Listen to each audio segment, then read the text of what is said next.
और आपकी ताकत होनी चाहिए, डराने का हुनर आना चाहिए, हंसते भी रहें और सामने वाले को डर भी लगता है। जरूरी नहीं है कि गाली दे दे के डराना होता है। जिस आदमी को डरा रहे थे, जिसके बारे में यहां से कुछ लोग यूएनओ जाकर के कह रहे थे इसको वीजा मत देना,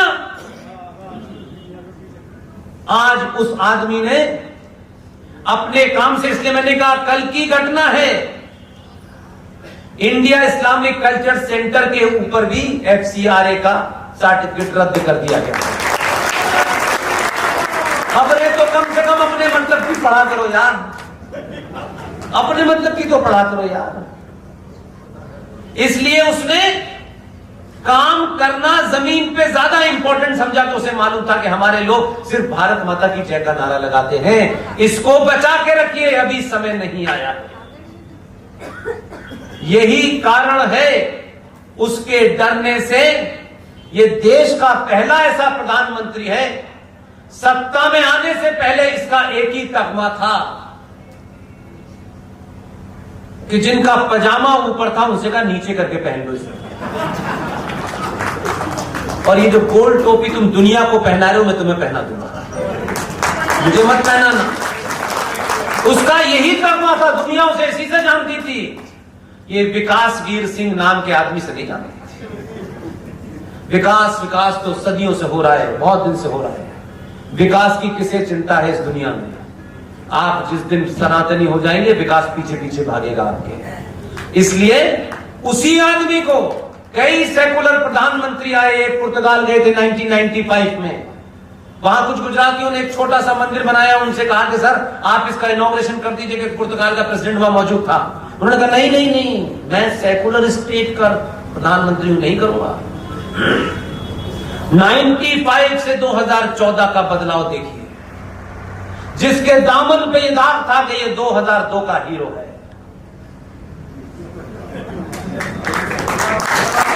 उसने कुछ नहीं कहा, उसने अपनी पहचान पे शर्म नहीं की और आपको ये बाध्य कर दिया कि ये बार बार होता रहना चाहिए। और आपको जब ये लगा कि ये कुछ वो कर रहा है जो आज से 100 साल पहले होना चाहिए था, आपने बड़े मुश्किल से अपने हीरोज की शक्लें बदली हैं, क्योंकि आपके पास हीरोज तो सुभाष चंद्र बोस भी था, उस वक्त तिलक भी थे, उस वक्त पटेल भी थे, लेकिन आपने किसी कायर डरपोक को अपना राष्ट्रपिता चुन लिया। लोगों को लगा कि ये तो ऐसे ही लोगों को अपना हीरो मानते हैं। जिस दिन आपने अपना हीरो बदला, इस्लामिक जगत के 6 राष्ट्रों ने इस्लामिक जगत के सबसे बड़े पुरस्कार से नरेंद्र मोदी से कहा आप ही इसके हकदार हैं, और ये एहसास कराया कि इस्लाम के नाम पे हिंदुस्तान में जो मुसलमान फ्रॉड फैला रहे हैं, तुम 2002 लगातार करते रहना, ये पुरस्कार लेते रहना। इसलिए कोई चुनौती इस दुनिया में ऐसी नहीं है जो सनातनियों को कमजोर कर सके, डरा सके। मेरी आपसे विनती है, आपकी जात, आपका इलाका, छोटे बड़े, मुझ में कोई 1% भी नहीं है। मैं आज की सभा को ये कहते हुए संपन्न करना चाहता हूं, मुझसे बेहतर और अच्छा कहने वाले लोग मौजूद हैं, मेरे गुरु की तरह लोग हैं, अलग अलग विषय पे मुझसे ज्यादा अच्छा बोल सकते हैं। आप पहली बार अपना काम धाम छोड़ करके यहां आए, पहली बार आपको यह एहसास हो रहा है कि एक नौकरी वो माध्यम है, लक्ष्य नहीं है। इसलिए मार्कशीट की चिंता करने वाली माएं, बहनें और पिता इस बात पे जोर दें, मार्कशीट अच्छी होगी तो नौकरी अच्छी तो मिल जाएगी, लेकिन दुनिया का इतिहास गवाह है अच्छी मार्कशीट वाले कभी राष्ट्र नहीं बचा पाते, क्योंकि उनको अपनी मार्कशीट के नंबर की चिंता होती है। और देश बहुत छोटी चीज है, इसलिए राष्ट्र बचाने वालों की अगर हम गिनती देखते हैं भारत में, तो उनके पास मार्कशीट ही नहीं है।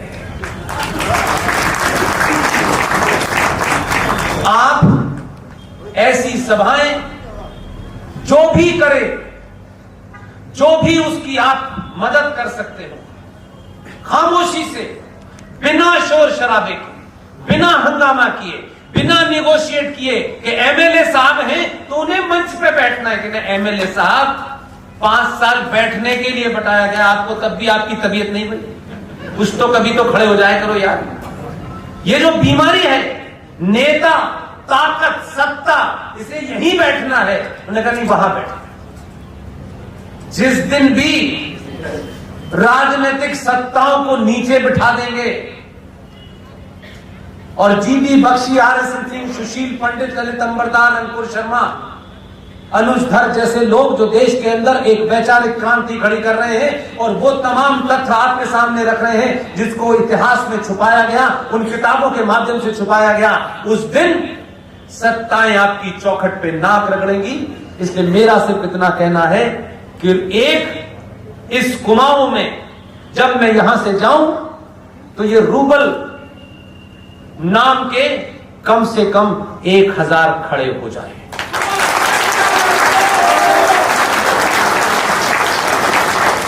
इनका हौसला बढ़ाइए और इस बात की चिंता मत कीजिए कि मैं, जब तक मैं नहीं तब तक कुछ नहीं। नहीं, आप कुछ भी, कैसे भी, जहां भी खड़े हो और कुछ नहीं कर सकते। तो मैं अपने उस स्लोगन को, जिसको बार बार बोलता हूं, एक नहीं 1000 बार कहता हूं, इसको कभी आप अपने मन में दोहराएंगे तो कहीं आपके शरीर से कोई एक धागा अलग नहीं होने वाला। आप बोल सकते हैं तो बोलिए,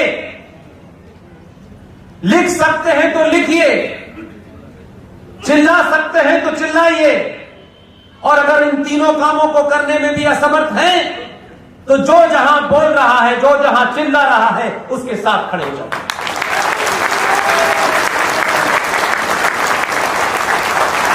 एक बार फिर मुझे इस बात के लिए बार बार मेरे मन में, क्योंकि ये पिछले 300-400 सभाओं में से एक ऐसी सभा है, एक बेटे की उम्र ने यह सभा जो है आयोजित की है। इसलिए रूबल मेरे लिए सिर्फ एक व्यक्ति नहीं, एक इसने प्रोग्राम किया। अगर इस सभा में 2 लोग भी होते, यही माइक होता, यही डाइस होती और मेरी आवाज इतने ही 2 घंटे तक ऐसे ही रहती। इसलिए भीड़ देख करके, लोगों की गिनती देख करके मैं नहीं चला था। पहली बार किसी पुलिया पर बैठ के बोल रहा था, 5 लोग सुन रहे थे, 2 लोग मेरा मजाक उड़ा रहे थे। तब भी मैंने चिंता नहीं की थी, क्योंकि जब नौकरी छोड़ने का फैसला लिया तो यह सोच के नहीं लिया था इससे नफा नुकसान क्या होगा। मैंने कहा 25 साल नफा नुकसान सोचा है, एक बार नुकसान करके ही देखते हैं। क्योंकि आज दुनिया भर में ये जो 10-15 लोग बोल रहे हैं, ये जो संचार क्रांति है, जो दुनिया कहती थी कि 21वीं सदी भारत की होगी, आपको कभी एहसास ही नहीं हुआ कि दुनिया क्यों कह रही है। उसी दुनिया ने इस संचार क्रांति के माध्यम से आपको ऐसा पहुंचा दिया कि आपकी बात जो मैं यहां कर रहा हूं, अमेरिका तक पहुंच रही है। वहां भी आग लगी हुई है, बड़े परेशान हैं वो लोग। बताइए हम क्या कर सकते हैं। हमने कहा किसी से हमको कुछ नहीं लेना। छोटे छोटे हिस्सों में जो लोग काम कर रहे हैं, 2020 3 जुलाई को कोविड के इस दौर में मुझे इस बात का ख्याल हुआ कि यह आधुनिक दौर है, सब चीजें बातों से नहीं होती। रूबल ने अपने परिवार की मदद दी, आपके शहर के 2 लोग भी आए, उनकी भी मदद दी, और वो तमाम सारे लोग, किसी ने 21,000 रुपए दिए, किसी ने 50,000 रुपए दिए, किसी ने 10,000 रुपए दिए। मैं उनको जानता नहीं हूं, लेकिन यह बात सत्य है कि अगर हवाई जहाज की टिकट नहीं होती तो मैं यहां पहुंच पाता। तो हवाई जहाज की टिकट भाषण से नहीं आएगी, पैसे से आएगी। ये माइक का इंतजाम, ये डाइस का इंतजाम पैसे से होगा। इसलिए कुछ लोगों ने रूबल के पास पहुंचकर कहा, हम तुम्हारे साथ ना अपना नाम सार्वजनिक करना चाहते हैं, न ही हम तुम्हारे साथ मंच पर बैठना चाहते हैं।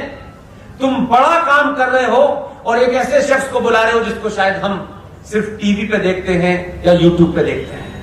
वो अपना काम करके चले गए। तो इस किस्म की समस्याएं इस काम में आएंगी और बहुत सारे लोग कर रहे हैं। कुछ की क्षमता है, कुछ की क्षमता नहीं है। फिर 2020 में ये सोच करके कि ये मुहिम नेक्स्ट जनरेशन को हम कैसे ट्रांसफर करें, कैसे लोग इंस्पायर हो और आगे लीड लें, और फिर हम बैक सीट पर चले जाएं और फिर वहां बैठ करके जो कुछ कुछ थोड़ा थोड़ा करेक्शन करना है हम वो काम करें। ये सोच करके रातों रात ट्रस्ट इंडिया फाउंडेशन को बनाया गया।